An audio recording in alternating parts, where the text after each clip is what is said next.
Bueno, incorporémonos, por favor.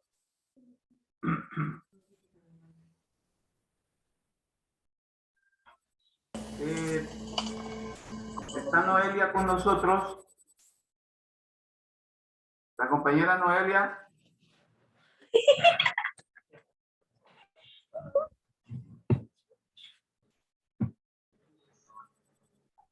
La compañera que no tiene grupo.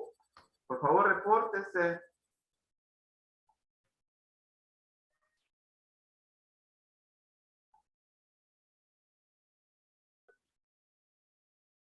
Por favor.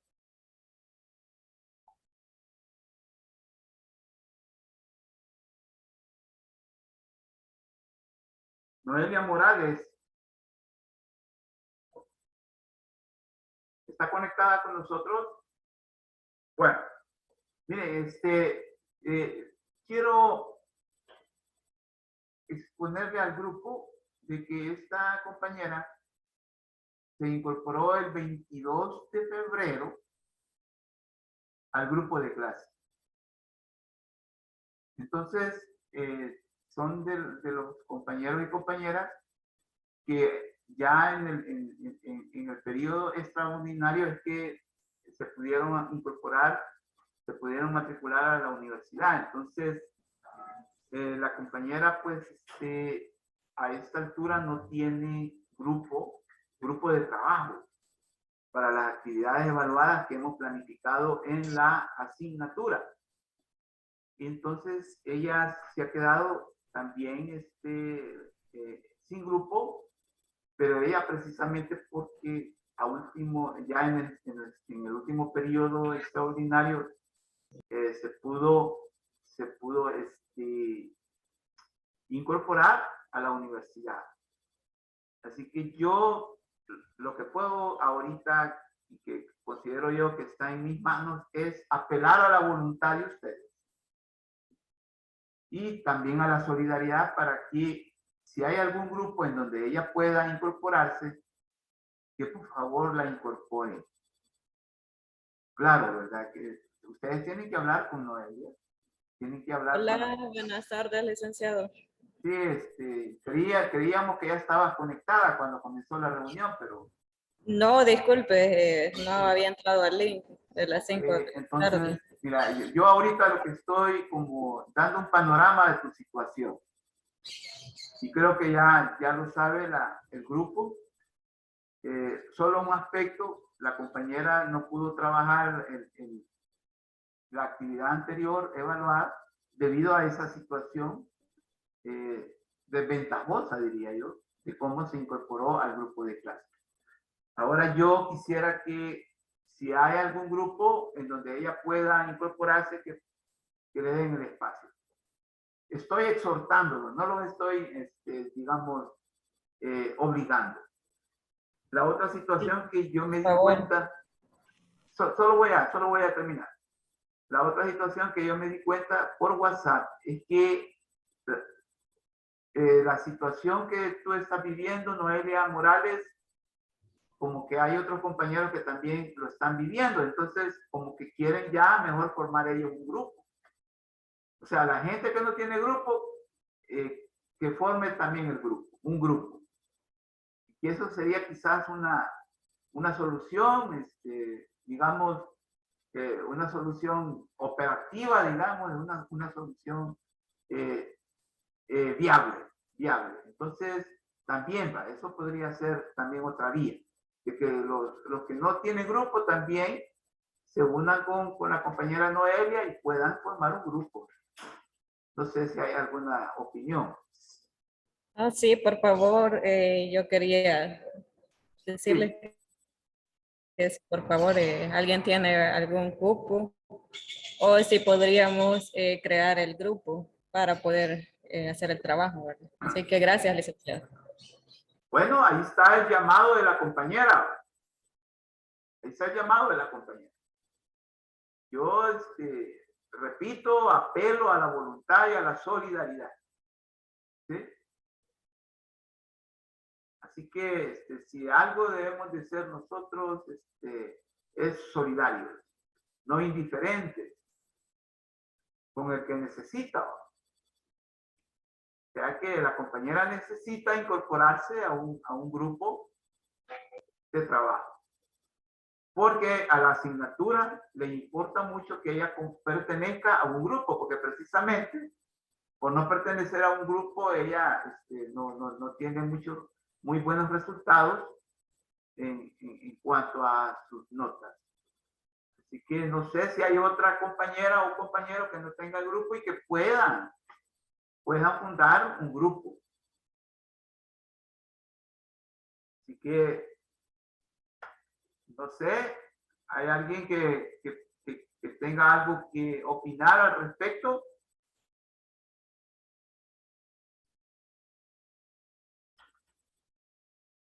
Todos los grupos están llenos. Todos los grupos están ya cubiertos. Todos tienen 5. ¿Hay alguno que tenga 3? Sí, nosotros tenemos cupo. Ahí en el grupo, en el chat podemos ver que nos dé su teléfono para agregarla. Con gusto. ¿Escuchaste, Noelia? Bueno. Hola, sí, gracias. Ahí, Bueno, ahí voy a enviar mi número. Bueno, somos puentes. Somos puentes de bendición, no muros de bendición. ¿De acuerdo? Entonces, gracias a Dios fuimos puentes. Bueno, miren, entonces siguiendo con la clase, estamos con las premisas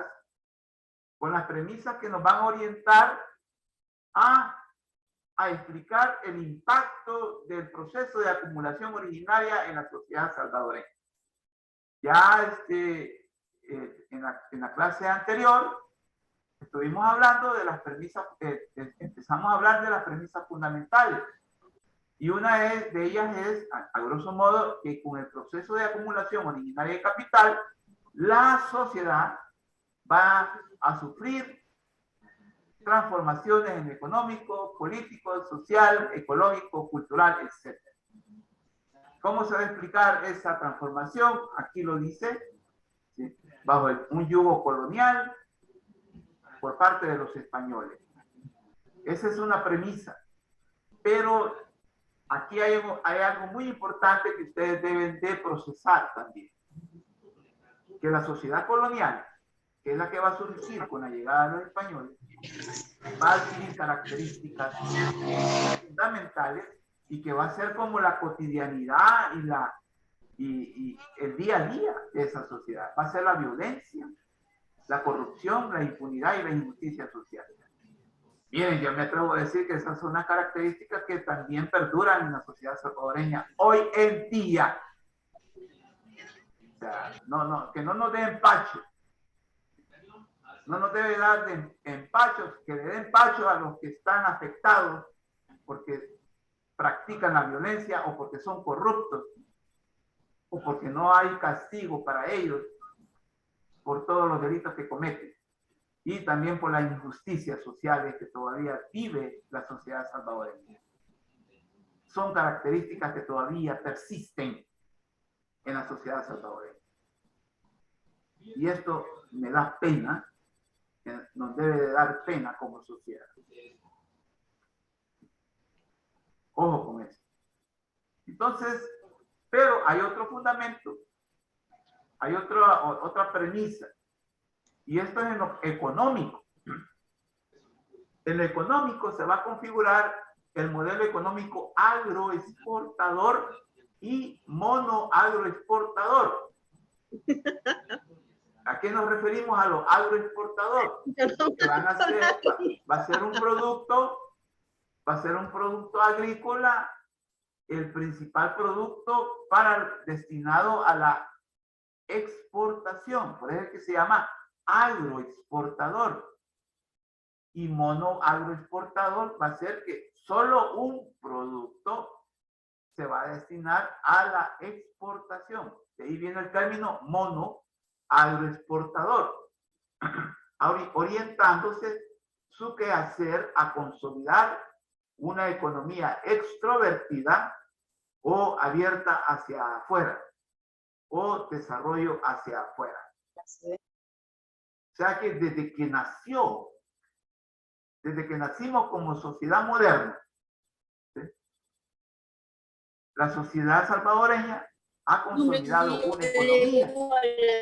una economía orientada hacia afuera, preocupada más por desarrollar las relaciones externas de la economía que las relaciones internas. Eso nos va a causar un gran daño como sociedad, porque este es el gran problema que tenemos también hoy en día.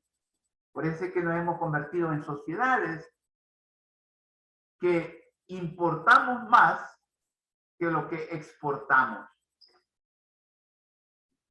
¿Qué significa eso? Que hasta hoy en día El Salvador importa más las cosas de afuera que las que exporta y produce aquí adentro y las manda hacia afuera. Por eso es que siempre tenemos una balanza comercial negativa, porque es más lo que importamos que lo que exportamos. O sea, la importación es un término económico que quiere decir que son todos aquellos bienes y servicios que traemos de afuera para poder consumirlos adentro. Esos son importaciones. Y lo que producimos aquí adentro y lo mandamos hacia afuera para satisfacer necesidades es lo que llamamos exportación. Pero resulta que El Salvador tiene una balanza comercial negativa. ¿Por qué? Porque es más lo que trae de afuera que lo que produce adentro y lo manda afuera. Esa es la dinámica. Esa es la dinámica.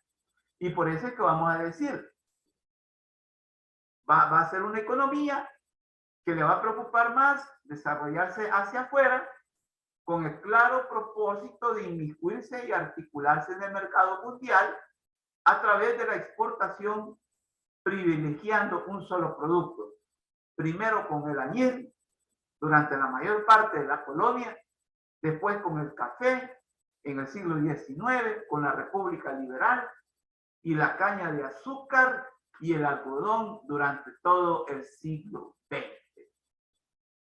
Esto es también muy importante que ustedes lo retomen a la hora de hacer el mapa conceptual. Porque aquí estamos nosotros planteando con qué productos, ojo, con qué productos de exportación El Salvador se va a empezar a vincular al mercado mundial. Ojo con esto también.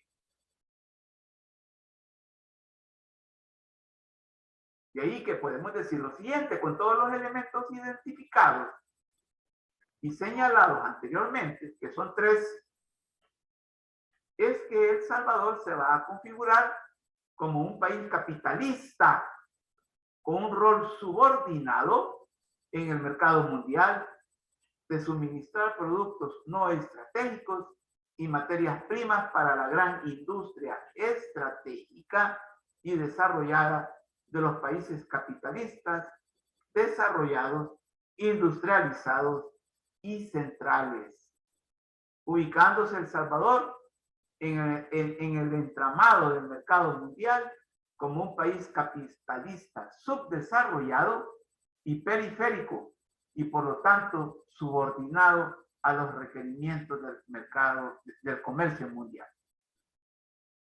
Esta es la situación concreta y que aún ahora persiste. Yo lo que quiero dejar bien cimentado, por favor, y que también ustedes lo tengan bien claro, es que hay condiciones que todavía persisten hoy en día en pleno siglo XXI. Fíjense que estamos hablando del siglo XVI, siglo XIX, siglo XX, y aún en pleno siglo XXI todavía persisten estas condiciones. Nada más que ahora no solo hay un solo producto, sino que hay varios productos que traemos de afuera y que también nosotros mandamos hacia afuera también. Entonces, por favor, tengamos claro eso. Y esto es muy importante que ustedes también lo tengan en cuenta en ese mapa conceptual. Consecuencias de ser un país capitalista subdesarrollado.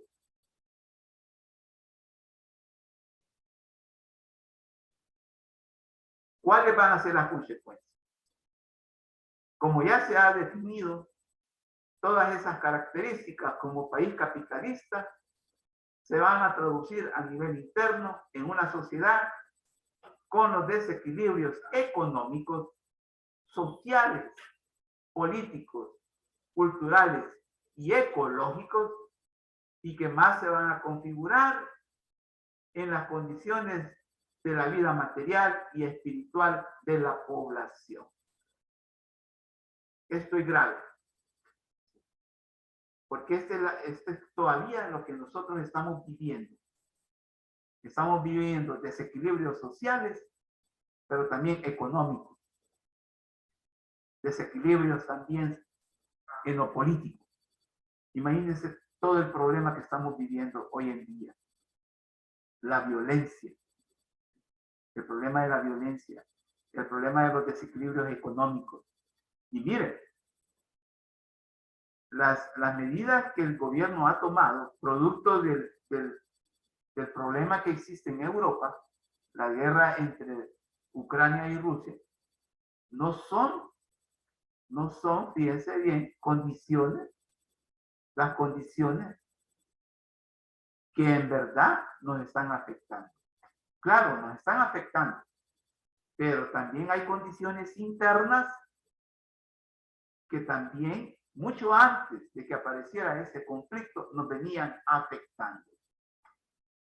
Y esto lo quiero yo manifestar con todas las letras. Hay condiciones económicas, políticas, sociales, que nos venían afectando como país, mucho antes del conflicto entre Rusia y Ucrania. Mucho antes. Y que esas condiciones, esos desequilibrios económicos, políticos y sociales no se le están dando tratamiento. El gobierno la semana pasada el gobierno lanzó unas medidas en las cuales dice que enfrentar los desequilibrios que está provocando el conflicto armado en Europa. Más que todo en el alza de los productos del petróleo. Me refiero a la gasolina y todos los derivados.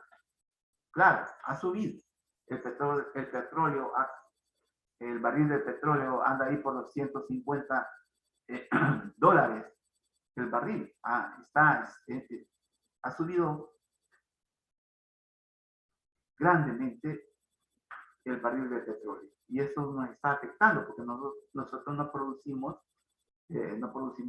petróleo. Entonces, pero en verdad hay que tener cuidado con eso.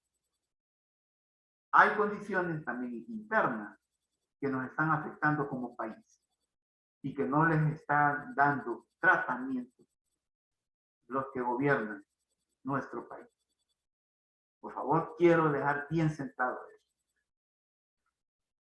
Desde el siglo XIX hasta la fecha, en pleno siglo XXI, y globalización también del modelo económico neoliberal, como expresión concreta del modo de producción capitalista a nivel mundial, El Salvador como país y sociedad ha registrado dramáticos desequilibrios y crisis en los niveles más fundamentales de la realidad histórico-social y en donde se manifiestan con profundidad los males endémicos como la desigualdad, la exclusión, marginación, que obstaculizan los esfuerzos que hacen los sectores que están claros en la necesidad de fomentar procesos hacia la democratización con justicia social que fomenten una justa distribución de la riqueza hacia las mayorías populares y vulnerables y que sufren pobreza de larga data, o sea, de largo tiempo, y que al manifestarse en proyectos políticos de vida luchan por el empleo, salud, educación, vivienda, agua, etc. Esta es una aclaración y como a manera de conclusión que consideramos que nosotros podríamos dejarla planteada en esta clase. Este es un cuestionario que ustedes lo pueden incluso también usar. Un cuestionario que yo también lo he usado para clases pasadas y que no lo quise deshacerme de él porque creo que les puede servir. Bueno, esta es la clase que queríamos plantear, ¿sí?, con respecto al origen del capitalismo en El Salvador. Y que ya definimos que es una de las clases que les va a servir a ustedes para poder hacer el mapa conceptual que se les ha dejado como actividad evaluada previa al segundo parcial. No sé si hay alguna pregunta o algún comentario con lo que estuvimos planteando en la clase. Buenas tardes, Lick. Sí, Laura, adelante. Mire, una consulta. ¿Y desde qué hora va a estar habilitado el corto? Porque de 7 a 8 tenemos uno de anatomía.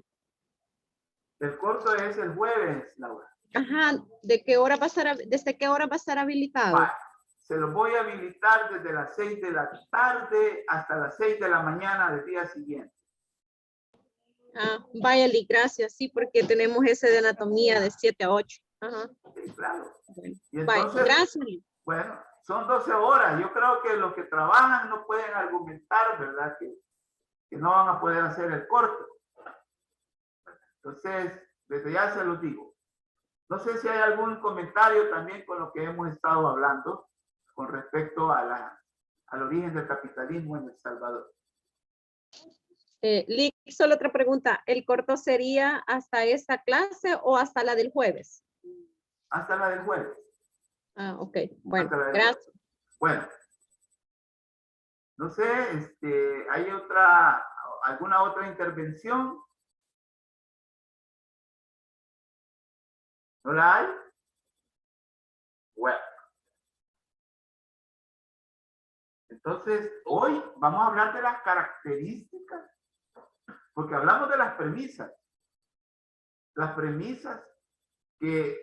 a las que le dio lugar, como aquellas situaciones a las que le dio lugar la acumulación originaria de capital, para darle lugar al modo de producción capitalista en El Salvador. Con eso hemos terminado. Pero hoy vamos a hablar de las características que asumió la acumulación originaria de capital en El Salvador. Y es que esto de la acumulación originaria de capital viene a ser como aquella estructura, lo que le va a dar como fundamento al modo de producción capitalista. La acumulación originaria de capital. Al igual que el modo de producción es una categoría de análisis. Abstracto. ¿Sí? Abstracto. Así es. Una característica es algo que nosotros lo consideramos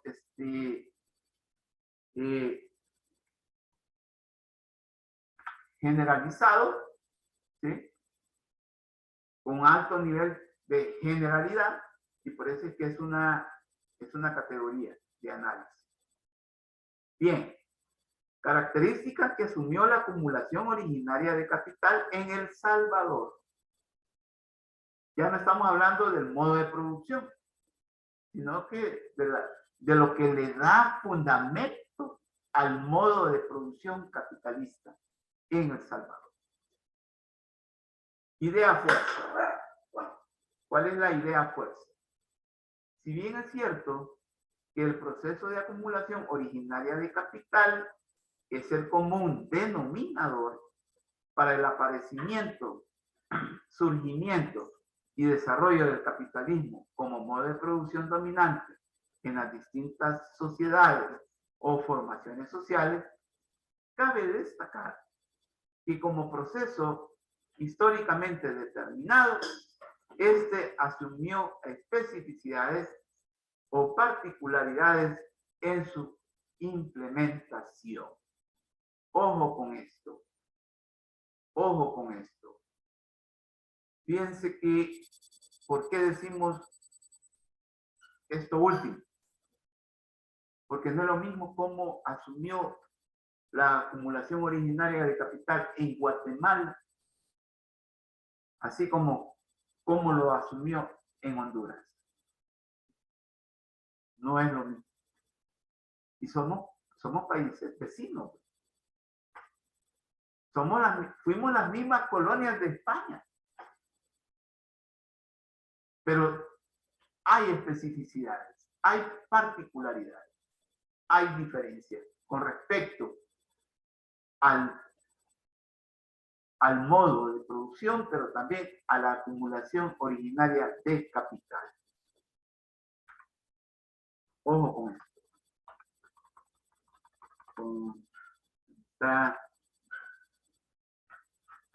Se me está trabando esto para pasar la diapositiva. ¿Qué pasa? ¿Qué será?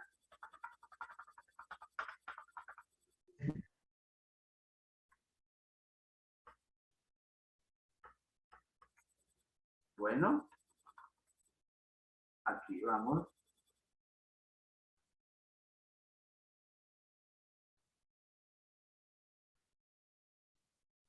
Bien. Siglo XIX. Lo que se venía dando de hecho se consolida de derecho. Este es un planteamiento que yo quiero que también nos quede muy claro, que no caigamos en confusión con eso. Resulta que en las sociedades se dan cosas de hecho. Se dan cosas que la gente en una forma automática, si usted quiere, sin mayores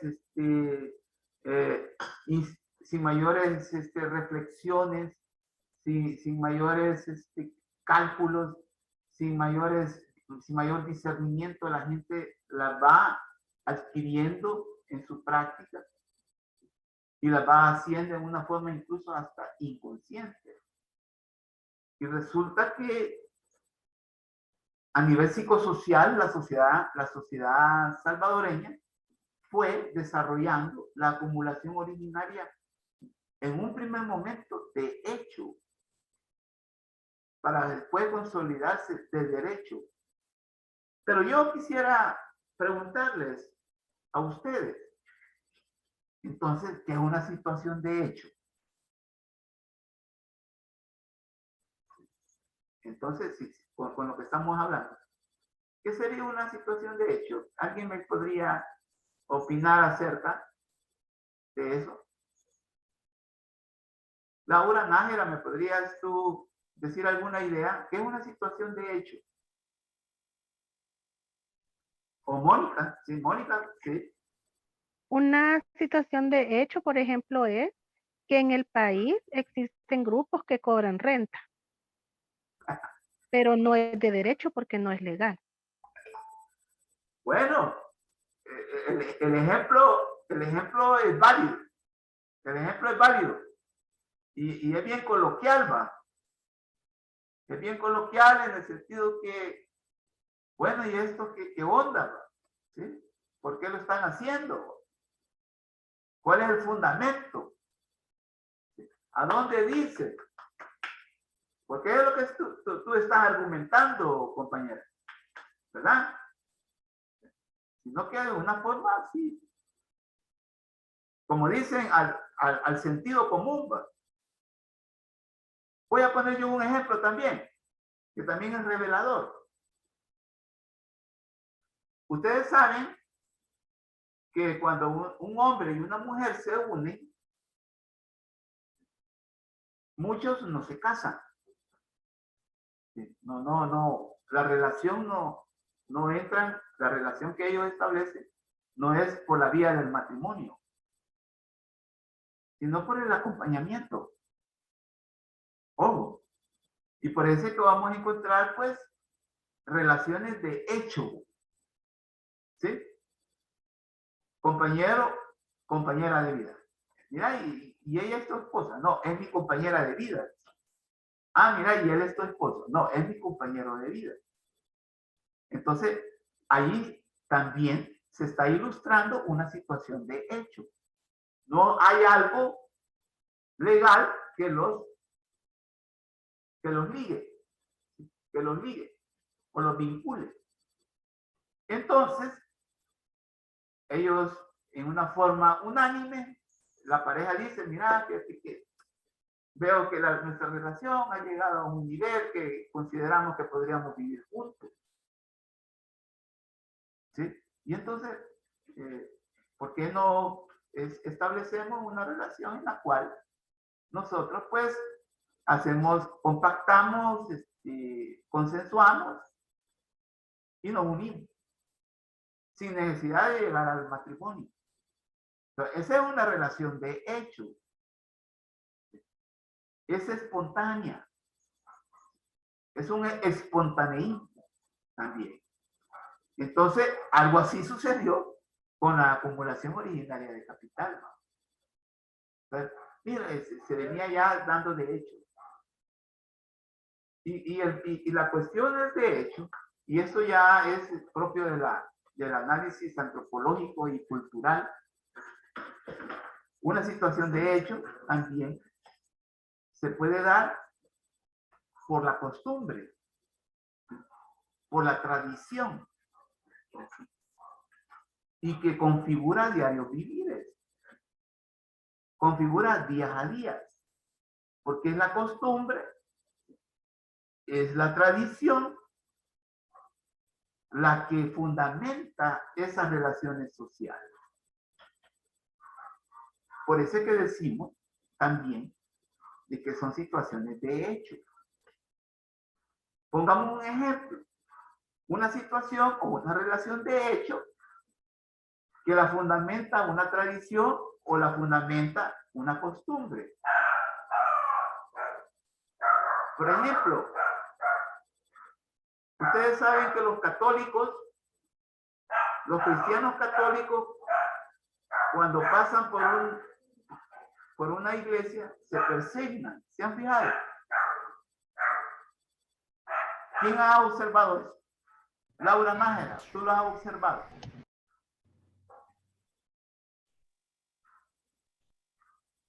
O Luis Tobar, ¿qué nos puedes decir? Yo tengo una consulta, Lick. Sí, claro. Adelante. Me imagino que lo que está diciendo, de hecho, o sea, un hecho de algo que una persona tiene que tener derecho también, ¿verdad? Así se lo está refiriendo. Es que no entiendo cuando dice de hecho y se consolida el derecho. Bien. Bueno, ustedes saben que cuando uno quiere explicar algo, lo mejor que puede sucederle es plantear un ejemplo. ¿Sí? Un ejemplo.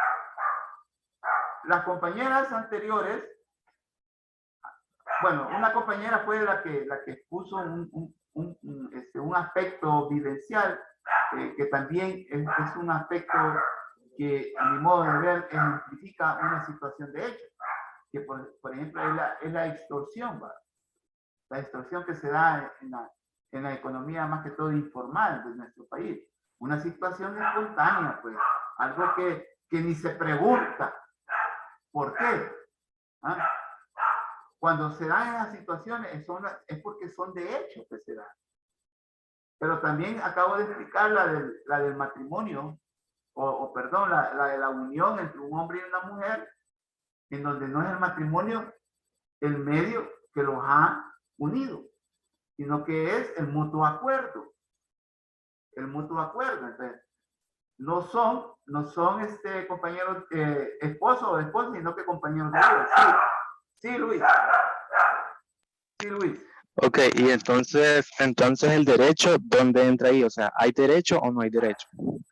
El derecho, por eso que decimos aquí, se consolida. El derecho entra después. El derecho, y como ya vamos a explicar aquí más adelante, el derecho surge como una necesidad de volverlo dominante, de volverlo una ley.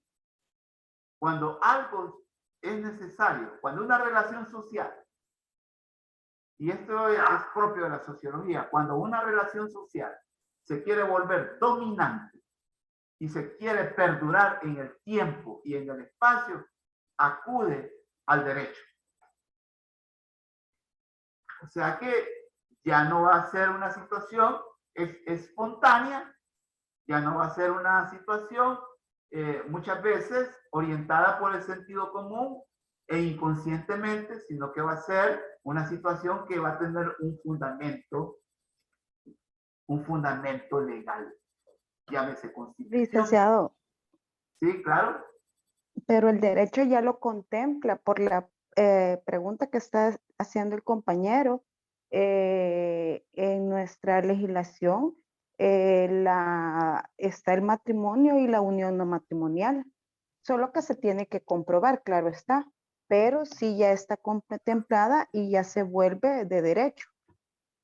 Bueno, yo lo planteé en el sentido de que como una pareja, un hombre y una mujer deciden, qué sé yo, por ejemplo, un día sábado, en un cafetín, decir, mira, fíjate que yo siento por ti esto,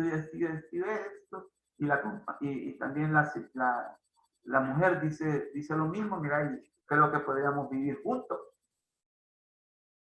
Y ahí no hay nada, ningún acicate legal, no hay ningún acompañamiento legal.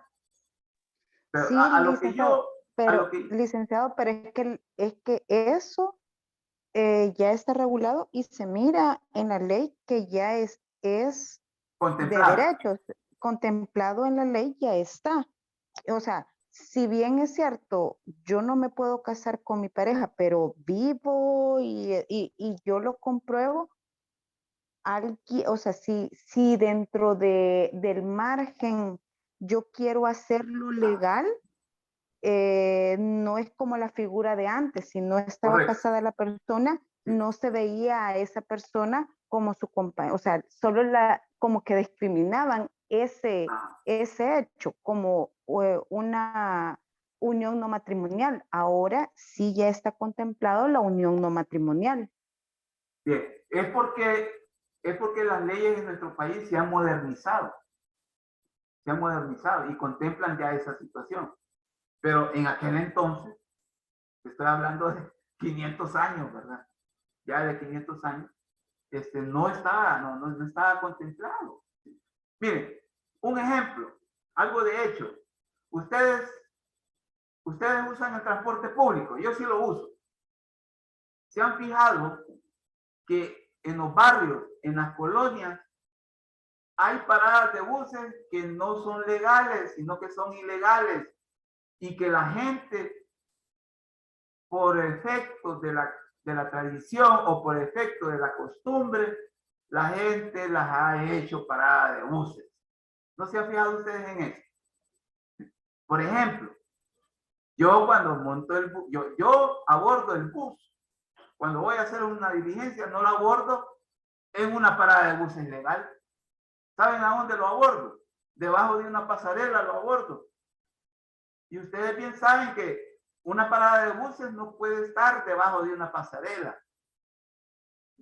Pero la gente, por efecto de costumbre, por efecto de la tradición, ahí ha establecido que es la parada de buses. O sea, esa es una situación de hecho.